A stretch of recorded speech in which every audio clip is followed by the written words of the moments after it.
Hello, what's up? My name's Seb and welcome to Jump Inside Games. Today we are doing a revisited episode on the game The Witcher 3. In case you don't know what Revisited is, it's where we take a look back at an older video game that came out ages ago, but we're doing it because there's some relevant news about that particular game. So, for example, this is The Witcher 3. There have been talks about The Witcher 4, there's been talks about The Witcher Remake, and there's also a DLC coming for The Witcher 3, this game, for next year. And I'm so excited that that's a thing. Anyway, The Witcher 3, just for a bit of context, is set in an open world, and it's lovely to explore, and it's also mythical as well, so you'll be bumping into things like griffins and monsters and humans and all that kind of stuff. So yeah, lots and lots of stuff inside this game. Also, if you don't know what a Witcher is, basically Witchers are characters with white hair. They've gone under extensive training and they carry two swords in their back. One's a steel sword, that's for normal, everyday, living creatures and humans. The silver sword is made for monsters. So if you bump into a monster, he will get his silver sword out and start slaying them. So they're made for two different things. Anyway, without no further ado, let's start this video.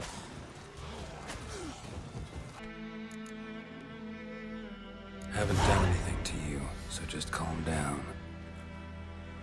Alright, so yeah, basically you're an original Jedi. This is what Jedis would have looked like back in the day, ages and ages ago. That's not a thing, but I'd like to imagine it. So yeah, you go. This is the original Jedi homeworld.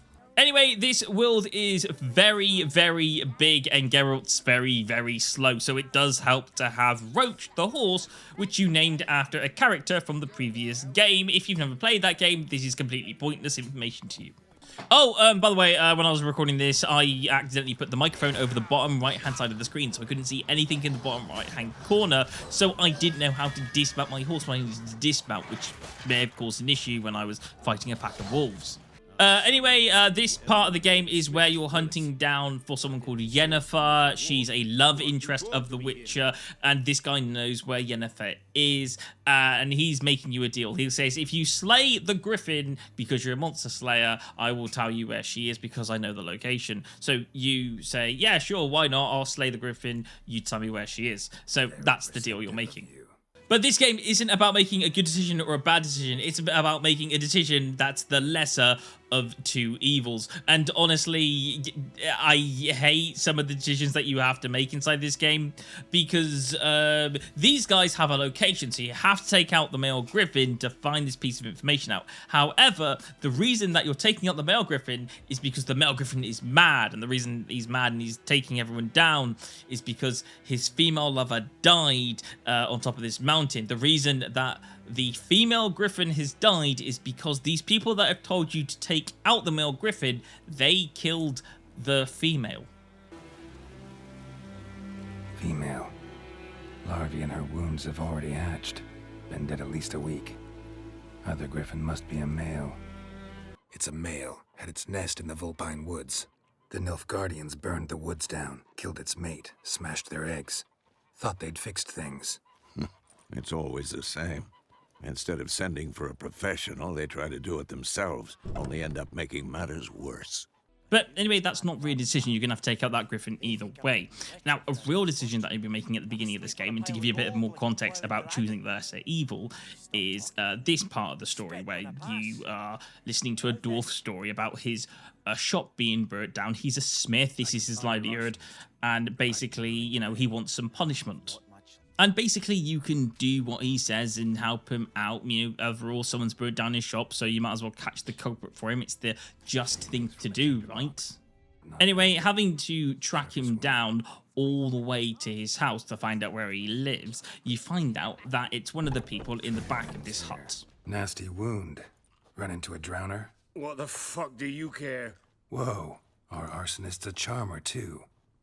Come on, Smith wants to talk to you. And you can either turn him in or not turn him in. That's completely your decision. But if you turn him in, this happens. Nap? You? I knew your mum for years. Charged her nary a copper. This is how you repay me. I've had enough. Hey, soldier. A minute of your time, please. This here's the arsonist. A witcher found him. The forge was important to the garrison. Destroying it was sabotage. No trial needed here. Just a tree. And you can kind of get like how some of these decisions make you think twice about things. So yeah, that's just a little pinch of some of the decisions that you'll be making inside this game. And also, by the way, there's this game called Gwent that you can play throughout different locations inside this game. Right at the start of the game, you have a pretty weak deck, but it's strong enough to win the first game of Gwent. But after this, you want to start collecting more cards that have got more points on. Basically, it's a game of points, and if you've got cards that are only worth like 1 point, you're not really going to win with that. So, you know, there'll be ability cards and there'll be point cards, and you just want to collect higher point cards as much as you can throughout the whole game.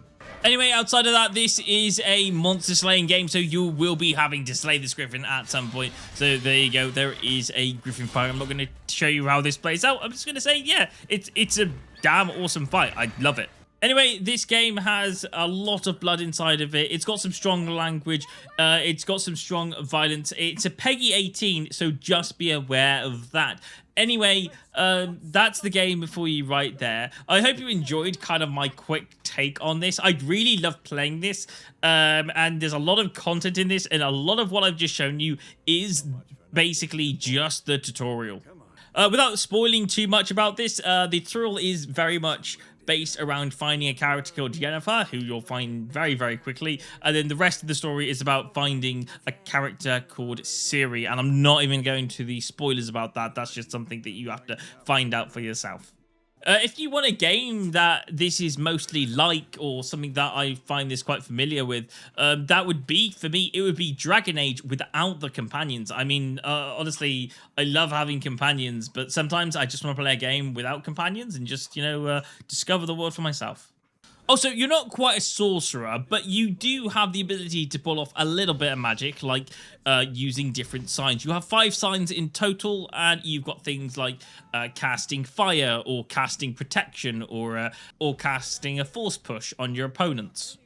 And also at some point there's a big massive city that you get to explore at some point inside the game. I'm not going to go through the whole thing, but it is big. And also there's little symbols like innkeep and these little shopping bag symbols. Yes, you do get to buy stuff inside this game and go to inns. So yeah, there's a lot of stuff. Anyway, that's the game for you right there. That's The Witcher 3. Tell me what you think of it. Are you interested in playing this game and getting back into it before the DLC comes out, or the remakes, or Witcher 4? Let me know down in the comments down below, and I'll see you guys on another Jump Inside video very, very soon. Thanks for watching, and goodbye.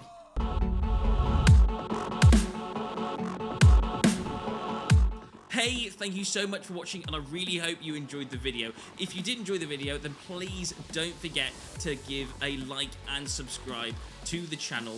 That would be amazing. Thank you so much. Anyway, I will see you guys on another Jump Inside video very soon. Thanks for watching, and goodbye.